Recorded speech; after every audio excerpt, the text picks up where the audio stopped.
नमस्कार बच्चों, आज के इस वीडियो में हम रिपल्शन मोटर की बात कर रहे हैं।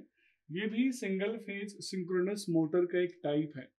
बच्चों, नाम से ही आपने समझ लिया होगा कि इसके अंदर भी रिपल्शन वाले कैरेक्टरिस्टिक्स डेवलप हो रही है। अब जब भी हम रिपल्शन या अट्रैक्शन की बात करते हैं तो हमारे दिमाग में या तो चार्ज आता है या फिर मैग्नेटिक पोल्स आते हैं। तो बच्चों, ये मोटर है तो यहाँ पे कहीं ना कहीं मैग्नेटिक इम्पैक्ट हमें देखने को मिलेगा। तो जैसा कि आप समझ रहे हैं एग्जैक्टली वैसा ही इस मोटर के अंदर जो मैग्नेटिक पोल्स होते हैं उसमें सिमिलर पोल्स के बीच में जो रिपल्शन क्रिएट होता है, चाहे वो नॉर्थ टू नॉर्थ पोल हो या साउथ टू साउथ पोल हो, इसी वजह से इस मोटर का ऑपरेशन होता है और इसी वजह से ये मोटर वर्क करता है। ये मोटर बाकी जो दो मोटर्स हमने पढ़े, हिस्टैरिसीस और रिलक्टेंस, इनसे थोड़े से डिफरेंट है। डिफरेंट कंस्ट्रक्शन वाइज भी है और डिफरेंट इनके वर्किंग वाइज भी है। तो रिपल्शन मोटर एक स्पेशल काइंड का सिंगल फेज एसी मोटर है, जैसा कि अभी हमने चर्चा किया, क्योंकि इसमें दो सिमिलर पोल्स के बीच में नॉर्थ टू नॉर्थ या साउथ टू साउथ रिपल्शन होता है। अगर मैं स्टेटर की बात करूं तो सेम एज अदर मोटर्स इसमें भी हम सिंगल फेज एसी सप्लाई करेंगे। लेकिन बहुत ध्यान दीजिएगा बच्चों, इसका जो रोटर होता है वो स्पेशली डिजाइंड होता है और इसका रोटर ब्रशेस के थ्रू परमानेंटली शॉर्ट सर्किट हो जाता है।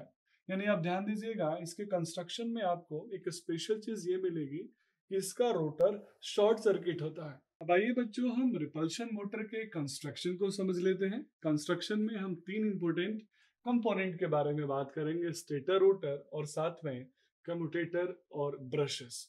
तो बच्चों, स्टेटर, रोटर और कम्यूटेटर जो ब्रश है ये यहाँ इंपॉर्टेंट रोल प्ले कर रहा है। जिसमें स्टेटर को हम सिंगल फेज सप्लाई देंगे, आप ऑलरेडी जानते हैं, मेन वाइंडिंग है, सिंगल फेज सप्लाई है।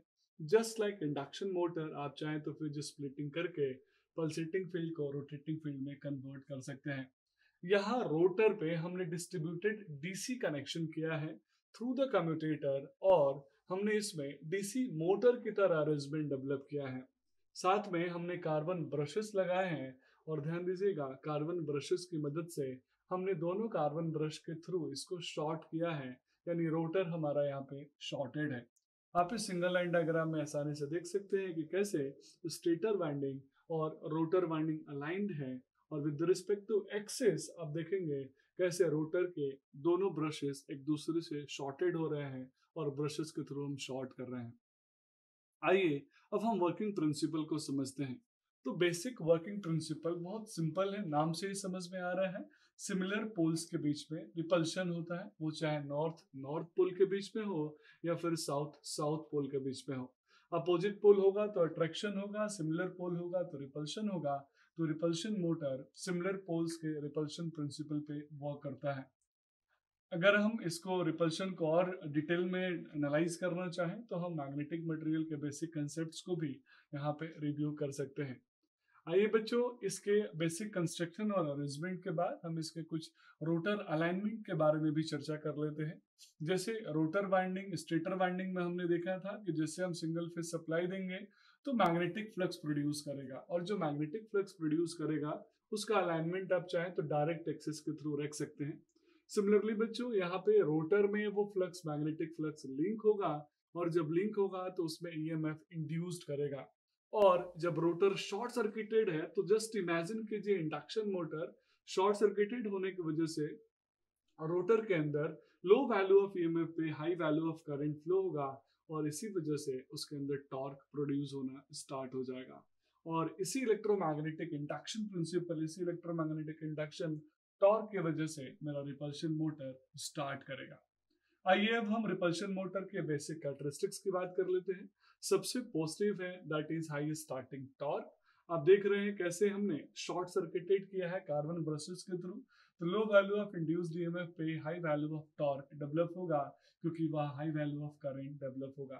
तो आप स्पीड कंट्रोल रेंज को भी एग्जिबिट कर सकते हैं कि रिपल्शन मोटर में लार्ज रेंज का स्पीड कंट्रोलिंग पॉसिबल है, जो कि अदर मोटर्स में पॉसिबल नहीं होता है। स्टार्टिंग टॉर्क के साथ साथ आप स्टार्टिंग करंट को भी एनालाइज कर सकते हैं कि स्टार्टिंग टॉर्क हायर है क्योंकि इसका स्टार्टिंग करंट काफी हायर है as compared to others. Brush position में हम स्पीड ऑफ मोटर किसी भी लोड, मतलब अगर हम लोड के रिस्पेक्ट में एनालाइज करना चाहें तो हम ब्रशेस की पोजीशंस को एनालाइज करके शिफ्ट करके ब्रश पोजीशंस को चेंज करके हम स्पीड ऑफ मोटर को मैनेज कर सकते हैं।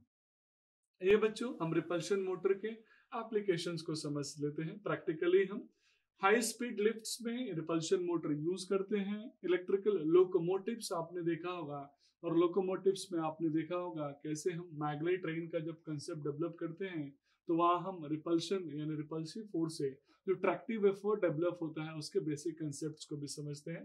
तो सेम कुछ वैसा ही कंसेप्ट यहाँ डेवलप होता है। तो इलेक्ट्रिकल लोकोमोटिव्स में भी यानी ट्रेन्स में भी, इलेक्ट्रिकल ट्रेन्स में भी हम रिपल्शन मोटर को यूज करते हैं। डेली टू डेली यूज होने वाले फैंस और पंप्स में भी हम रिपल्शन मोटर को यूज करते हैं क्योंकि कॉस्ट इफेक्टिव है।